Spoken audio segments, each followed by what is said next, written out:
마켓 이슈 꼽아보겠습니다. 하나금융투자 선능금융센터 윤여민 팀장입니다. 안녕하세요. 네, 안녕하십니까. 네, 오늘 첫 번째 이슈로 교육주 가지고 와주셨습니다. 조국 사태로 인해서 문재인 대통령이 교육개혁을 강력하게 추진하고 있습니다. 관련한 영향들 주식시장에 있을까요? 일단 사실 이 교육주 같은 경우는 올해 초부터 어떻게 보면 상당히 좀 관심을 받았었습니다. 이제 드라마죠. 스카이캐슬의 흥행이라든지 또 배당 수익과 그다음에 호실적 등으로 여러 가지 좀 연초부터 좀 주목을 받았었는데요. 하지만 이제 급격하게 지금 어떻게 보면 성장했던 그런 거에 대한 부담감이라든지 증시 침체로 좀 한동안 좀 조정을 겪었습니다.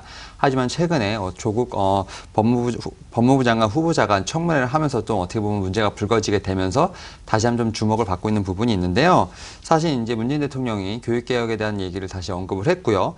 또 지난 4일에 유은혜 이제 사회부 총리 겸 교육부 장관이 이런 부분에 대해서 어떻게 보면 이제 곧 개혁을 발표할 것이라는 예언이 나오면서 상당히 지금 주식 관련된 부분이 좀 어느 정도 다시 한번 주목을 받고 있는 부분이 있습니다.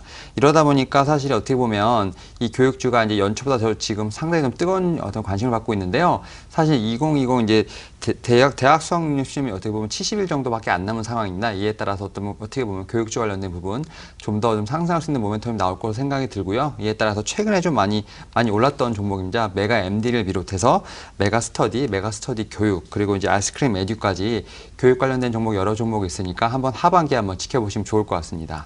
네. 대입 수능 시험을 앞두면서 교육주 또 관련한 기대감들 받을 것으로 예상을 해주셨습니다. 뿐만 아니라 사실 교육주에 대한 메리트가 굉장히 또 보다 보면 많더라고요. 콘텐츠 주식으로 봐도 될 만큼 맞습니다. 네, 굉장히 흡인력이 있는 콘텐츠가 많습니다. 제약 바이오주 가운데서 셀트리온 헬스케어의 상승세 눈에 띄고 있습니다. 실적의 회복 전망들 나오고 있죠? 일단은 말씀하신 것처럼 셀트리온 헬스케어 같은 경우는 상반기에 좀 부진했던 부분이 있겠습니다만 지금 하반기에 상당히 미국에 대한 미국 신제품 출시 같은 여러 가지 좀 영향들로 인해서 하반기에 좀 어떻게 보면 좀 기저효과가 좀 기대되는 부분이 있습니다. 특히 미국에서 지금 두 가지 바이오시밀러가 지금 출시가 될 것으로 예상이 되고 있는데요. 지금 혈액암 바이오시밀러죠. 트록시마가 이제 올 4분기에 나올 것으로 예상이 되고 있고요. 또 유방암 위암 치료제 바이오시밀러 허주마가 내년 이제 1분기에 좀 출시할 것으로 예상이 되고 있습니다.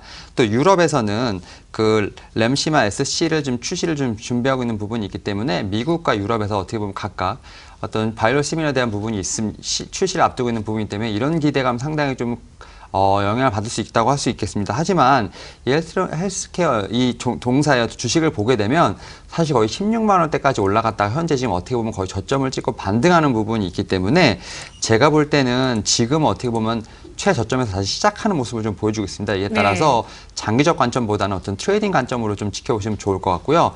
제 생각엔 장기적인 관점은 좀 지향하시는 게 좋을 것 같습니다. 이에 따라서 이 종목까지는 한 6만 5천 원 정도까지만 좀 지금 목표가를 좀 보시고 트레이딩 관점으로 지켜보시면 좋을 것 같습니다. 네, 알겠습니다.